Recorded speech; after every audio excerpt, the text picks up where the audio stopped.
Welcome to Shorty SuperCoach, and today we're going to have a look at what we learnt from the weekend's matches and all the players that were relevant and stood out to us from a SuperCoach perspective in the second week of NAB Challenge.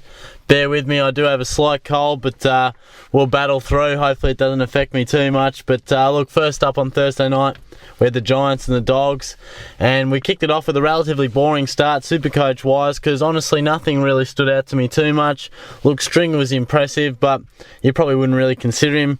Jared Pickett was quiet, so on a negative point of view, he's a player that probably has to have a good NAB Challenge game here and there to really push for round one. So at the moment, he may not be a rookie that's relevant, but needs some good footy to come. Yeah, Johannesson was alright as well, but to be honest, nothing really stood out to me too much. So look, we'll skip by that game for now, because there's plenty of others that really showed us quite a bit. And Geelong versus Collingwood was one. No doubt, Dangerfield stood out for me there. Obviously, he was best on ground, or at least best for the Cats. No doubts about it there. He was very impressive in his first game as a Cat, and plenty of hype about that, of course. Dan Menzel, a real tempter at 260k in the forward line. 19 touches, kicked the one super goal, but he's looking so good. He's just moving extremely well. I must say I'm very tempted by him. He's a little pricey for mine, but he's moving the ground so well. Yes, he's had injury problems, but as Matty Knight said in the presser, it's no longer about his knees anymore. People always talk about his knees, but it's about his form now, and his form is as good as ever. So definitely consider Lincoln McCarthy did some good stuff around the ground. He crumbs the ball well, he's quick, he's creative, had the 11 touches and kicked the one goal, but he did his round one chances no harm at all. For the Pies, Jordan De Goey, 24 touches, 6 marks. Loved his game, really. He was very impressive, 6 tackles as well. I think as a former top pick, what was he, pick 5, I think. Had a pretty impressive first season with some really good games there, but he could be a player that can take the next step to the next level as far as that Pies midfield, which is quite congested there. James Aish is another one who'll be pushing for that midfield spot. He wasn't too bad, 15 touches. He's a player that many have in their back lines that, at the moment I'm not too convinced on him. He was okay, he's got class for sure, but keep him on your radar. Alex Vassallo, he kicked 5. Absolutely took the piss out of the Geelong backline, no doubt. No pun intended at all there. Brent McCaffer came on in the second half, had the 9 touches, kicked a goal.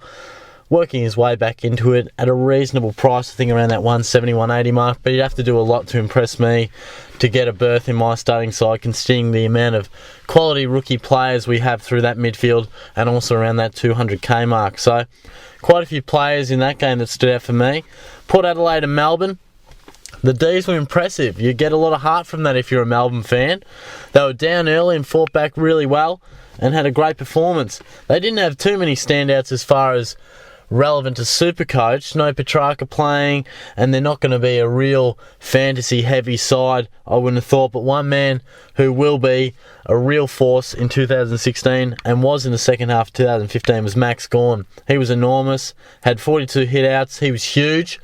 Probably not telling you anything you don't know there. He's going to be a relevant pick, no doubt, and is slightly cheaper than, say, some of your real premium rucks. But it was his counterpart that was, I suppose, the player that really stood out and was perhaps the SuperCoach talking point for the weekend, was Matt Lobbe.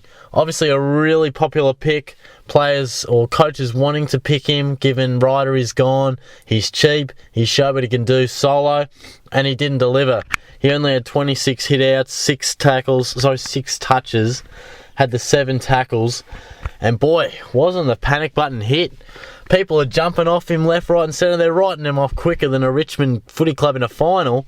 It was unbelievable, but just cool the Jets, people. I'm going to do a video separate to it about just learning to cool your damn Jets. I mean, for goodness sake.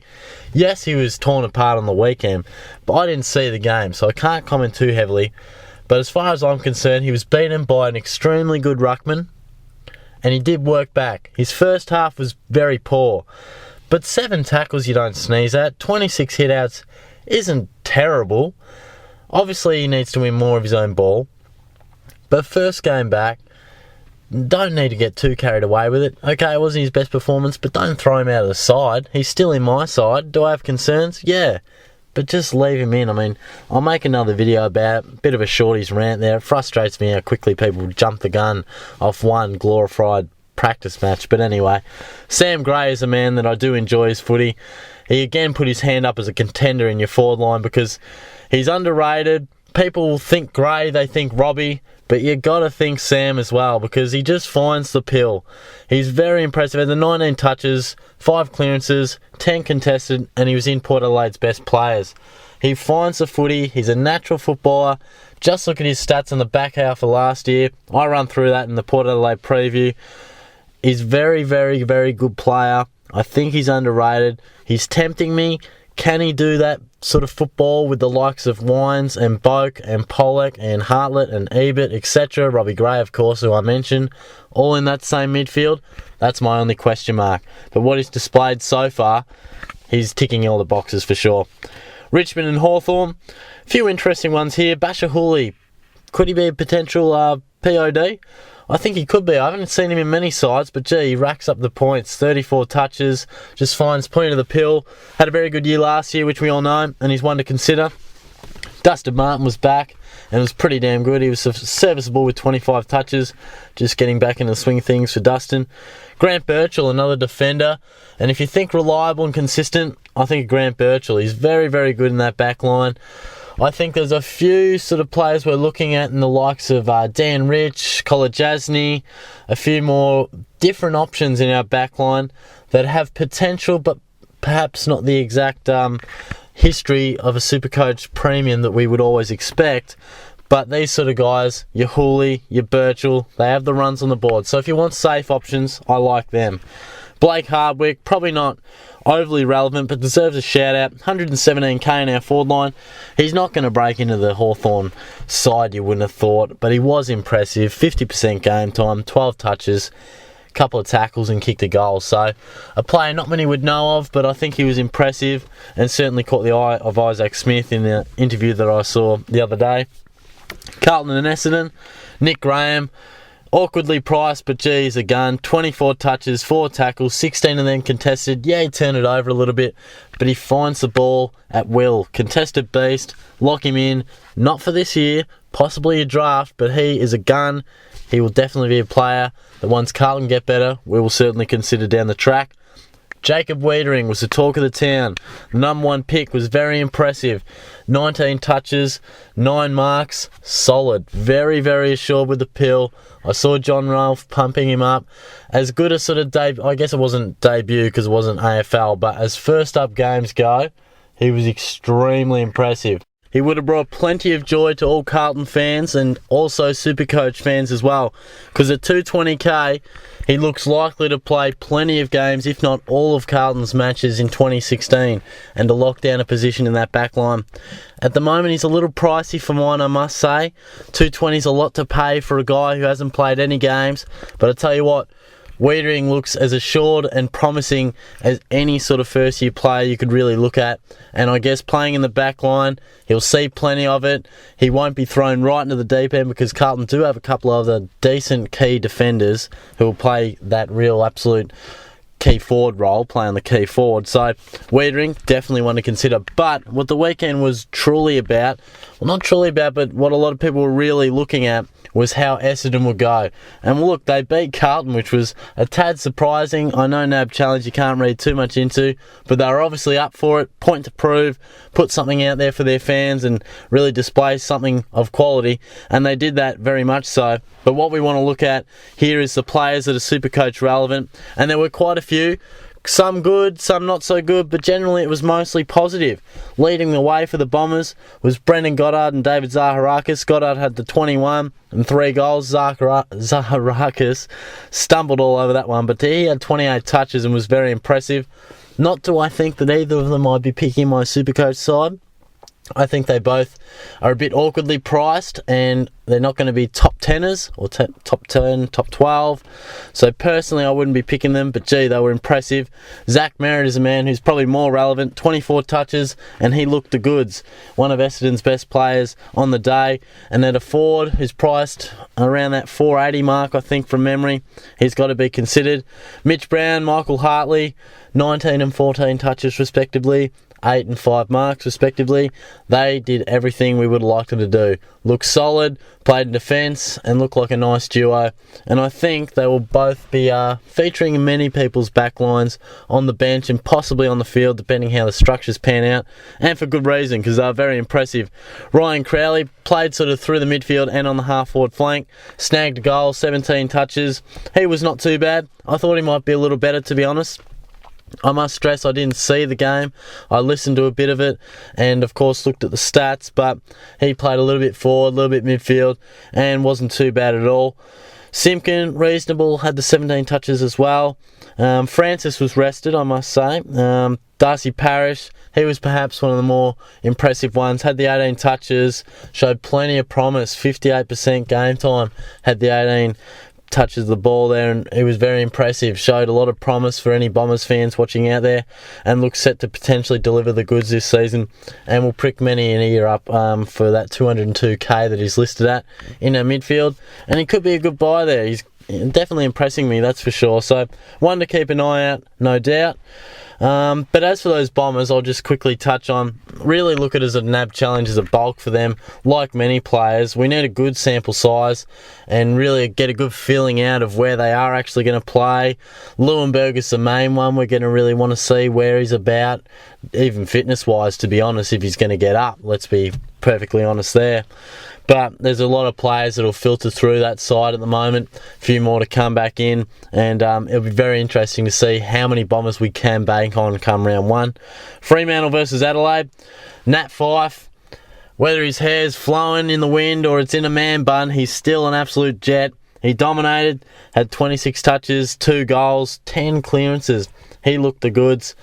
Not telling you anything you don't know there, are we? I mean, I guess it was perhaps a slight bit of doubt in people's minds that he was going to play predominantly forward, but look, he's going to play in the midfield. He may rest forward instead of being on the bench because of the subs thing, but don't expect him to spend more time out of the midfield. He's the best midfielder in the comp at the moment. Ross Lyon's not an idiot. He's not going to take him away for any lengthy portions of time. Certain amounts of game time, he may play more forward if they need him. But look, he may snag you a goal. He's that damn good. But was brilliant on the weekend. Michael Barlow again was impressive. 19 touches, 9 tackles, 4 clearances. He's just locking himself away in our forward lines, no doubt. Throw away the key, lock him in. Tommy Sheridan, my boy, I pumped him up in the preview and he's doing me proud at the moment. Had 28 touches, can play. At the moment, most people think of him when Cyril Rioli just intercepts and kicks a goal to sink the Dockers.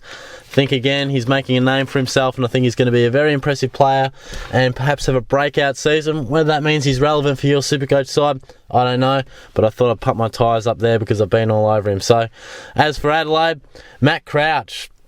Yes, Matt, not Brad.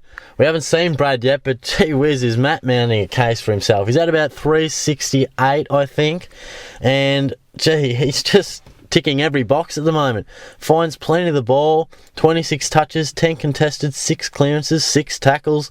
He's doing a lot. I looked through all those stats columns and then I looked at 67% game time. Is that legit? Because gee whiz, it was unbelievable. If he can rack up those numbers in about 3/4 of a game or thereabouts, goodness me, he can find the pill. He is a ball magnet, let's be honest. So he's mounting a case, that is for sure. He's about 60 more than Brad. He'd be a bit riskier, but he could be the actual man who's putting his hand up with that loss of Dangerfield. He could be the one. So he's worth considering because you can't ignore these. I know it's NAB challenge and I've ragged on it a little bit, but when a player like this has a point to prove, a spot to grab, you've got to take notice. And Crouch is definitely putting his hand up. A guy I really like is Rory Laird. He's just doing a lot of the things I enjoy. 29 touches. He finds the ball very well. He's a smart footballer. Quite a good mark as well for his size. The only thing that concerns me is you'll really have to pay top dollar at the moment. 500k is roughly around. And I guess we saw Jensch retire, which was really surprising. Brodie Smith is struggling. Seedsman is serviceable at the moment, but Laird is the one dominating. He was the form player last year for the Crows in that back half. And look, I think he's a player we've got to consider. He could be a really solid point of difference. And likewise with Dangerfield going, he could be a man who gets slightly more midfield time. If not, I think he's probably the Crows' best rebounding defender and a player they like the ball in his hands, especially if Smith can't really get the ball rolling again. I think he's been a bit sick of late. But look, Jensch retiring, as disappointing that is for him, even though he decided to, losing the passion unbelievably, Rory Laird, it could be beneficial to him. So he's a player I'd consider, and certainly a point of difference because his NAB challenge has been very impressive, as was last year, averaging that 93-ish mark. So there are a few players that stood out for me over the second week of NAB challenge.